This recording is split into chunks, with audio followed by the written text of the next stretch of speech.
आकाशवाणी भोपाल से प्रस्तुत हैं प्रादेशिक समाचार।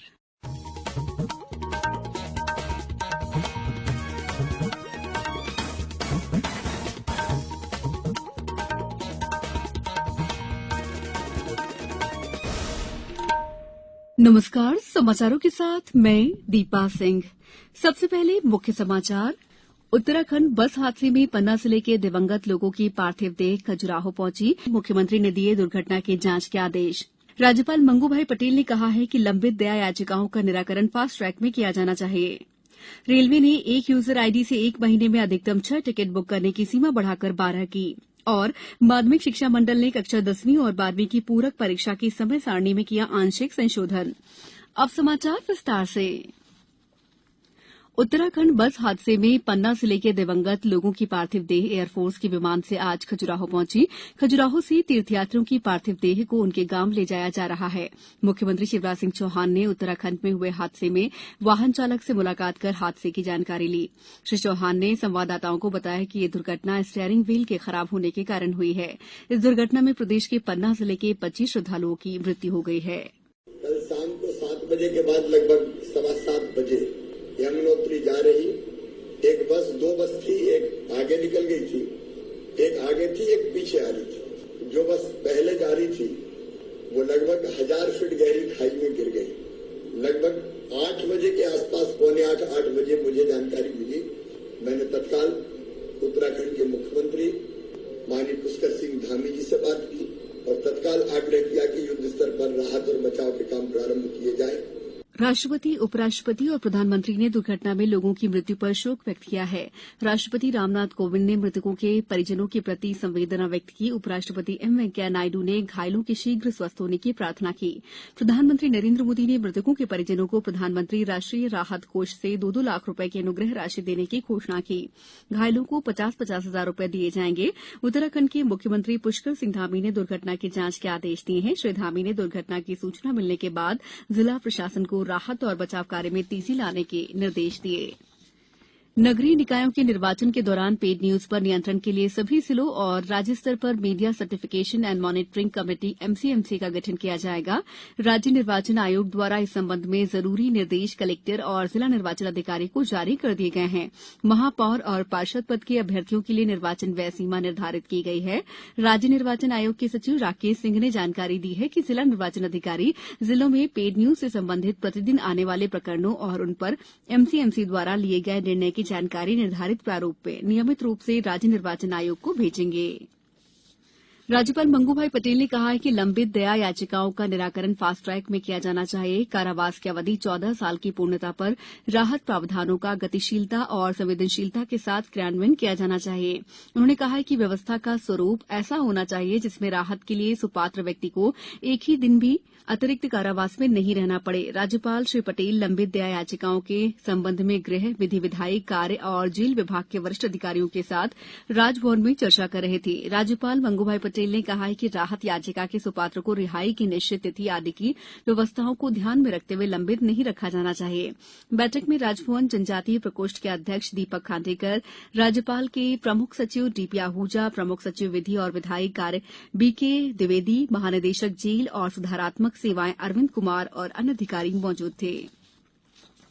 भारतीय रिजर्व बैंक ने स्पष्ट किया है कि मौजूदा भारतीय मुद्रा और बैंक नोटों में कोई बदलाव नहीं होगा। कुछ खबरों के अनुसार रिजर्व बैंक मौजूदा मुद्रा और बैंक नोट से महात्मा गांधी का चित्र हटा रहा है। इन खबरों के अनुसार गांधी जी के स्थान पर रविन्द्रनाथ टैगोर और पूर्व राष्ट्रपति एपीजे अब्दुल कलाम का चित्र करेंसी नोटों पर छापा जाएगा। समाचारों में वक्त है ब्रेक का। ये समाचार आप आकाशवाणी भोपाल से सुन रहे हैं। हमारे समाचारों को अब आप कभी भी और कहीं भी अपनी सुविधा के अनुसार सुन सकते हैं। ये समाचार बुलेटिन YouTube, ट्विटर और फेसबुक पर AIR न्यूज भोपाल पेज पर सुने जा सकते हैं। इसके अलावा आप हमारी वेबसाइट newsonair.nic.in पर या फिर AIR न्यूज ऐप पर भी समाचार सुन सकते हैं। ब्रेक के बाद समाचारों में आपका एक बार फिर स्वागत है। रेलवे ने आईआरसीटीसी की वेबसाइट और ऐप के जरिए टिकटों की ऑनलाइन बुकिंग की सीमा बढ़ा दी है। रेल मंत्रालय ने कहा है कि उसने एक यूजर आईडी से एक महीने में अधिकतम 6 टिकट बुक करने की सीमा बढ़ाकर 12 करने का फैसला किया है, जो आधार से लिंक नहीं है। मंत्रालय ने आधार से जुड़ी यूजर आईडी से एक महीने में अधिकतम 12 टिकट बुक करने की सीमा भी बढ़ाकर 24 कर दी है। माध्यमिक शिक्षा मंडल से संबद्ध विद्यालयों की कक्षा 10वीं और 12वीं की पूरक परीक्षा की समय सारणी में आंशिक संशोधन किया गया है। कक्षा 12वीं की सभी विषयों की पूरक परीक्षाएं 20 जून और 10वीं की 21 जून से शुरू होकर 1 जुलाई तक चलेंगी। साथ ही हायर सेकेंडरी व्यावसायिक द्वितीय अवसर पूरक परीक्षा 21 जून से 30 जून तक होगी। परीक्षाएं सुबह 9 से 12 बजे के बीच निर्धारित परीक्षा केंद्रों पर संपन्न होगी। राज्य निर्वाचन आयोग द्वारा जारी चुनाव कार्यक्रम और तिथियों के कारण ये संशोधन किया गया है। राष्ट्रीय बाल स्वास्थ्य कार्यक्रम के माध्यम से शहडोल जिले में जन्मजात कटे फटे तालू, दिल में छेद और टेढ़े मेढ़े पैर वाले बच्चों का ऑपरेशन कराकर उनके जीवन में खुशियां लाने का प्रयास किया जा रहा है। ये जिला आदिवासी बाहुल्य है, जहां आर्थिक रूप से कमजोर तबका अधिक संख्या में रहता है। पैसों के अभाव में माता पिता अपने बच्चों का इलाज नहीं करा पाते हैं। ऐसे में राष्ट्रीय बाल स्वास्थ्य कार्यक्रम इनके लिए वरदान साबित हुआ है। बीते 1 साल में दिल में छेद वाले 13 बच्चों और कटे फटे होंठ वाले 33 बच्चों का निःशुल्क इलाज कराया गया। बहरेपन के शिकार 4 बच्चे और हार्निया से पीड़ित 16 बच्चों का ऑपरेशन कराया गया। इसके अलावा टेढ़े मेढ़े पैर वाले 9 बच्चों का ऑपरेशन कराकर उनके जीवन में खुशियां लाई गई हैं। आरबीएसके की जिला प्रबंधक कंचन पटेल ने बताया कि बच्चों के माता पिता को ऑपरेशन के लिए तैयार करना एक बड़ी चुनौती होती है। इसके लिए कई बार लंबी काउंसलिंग भी करनी पड़ती है। 8वें अंतर्राष्ट्रीय योग दिवस के पहले आईटीबीपी कर्मियों ने योगाभ्यास का एक रिकॉर्ड बनाया है। उन्होंने उत्तराखंड के माउंट आबू गमिन के निकट 22,850 की ऊंचाई पर योगाभ्यास कर ये रिकॉर्ड बनाया। अब कुछ समाचार संक्षेप में। बैतूल में त्रिस्तरीय पंचायतों के लिए जहां निर्वाचन संपन्न होना है, संबंधित पंचायतों और निर्वाचन क्षेत्रों में निवास करने वाले शासकीय कर्मियों को मतदान के लिए एक दिन का सार्वजनिक अवकाश मिलेगा। शहडोल जिले में गेंदा, स्ट्रॉबेरी, गुलाब, किनोवा, टमाटर और लेमन ग्रास की खेती को बढ़ावा दिया जाएगा। कृषि विभाग के अधिकारी और वैज्ञानिक इसके लिए किसानों को प्रेरित करेंगे और तकनीक मदद उपलब्ध कराएंगे। अशोकनगर जिले में मतदाता जागरूकता अभियान चलाया जा रहा है। इसके तहत ग्रामीण क्षेत्रों के मतदाताओं को मतदान के प्रति जागरूक करने के लिए विभिन्न गतिविधियां आयोजित की जा रही हैं। देवास में कलेक्टर ने बाढ़ नियंत्रण के लिए कंट्रोल रूम का गठन किया है। बाढ़ नियंत्रण कक्ष संचालन के लिए कर्मचारियों की ड्यूटी लगाई गई है।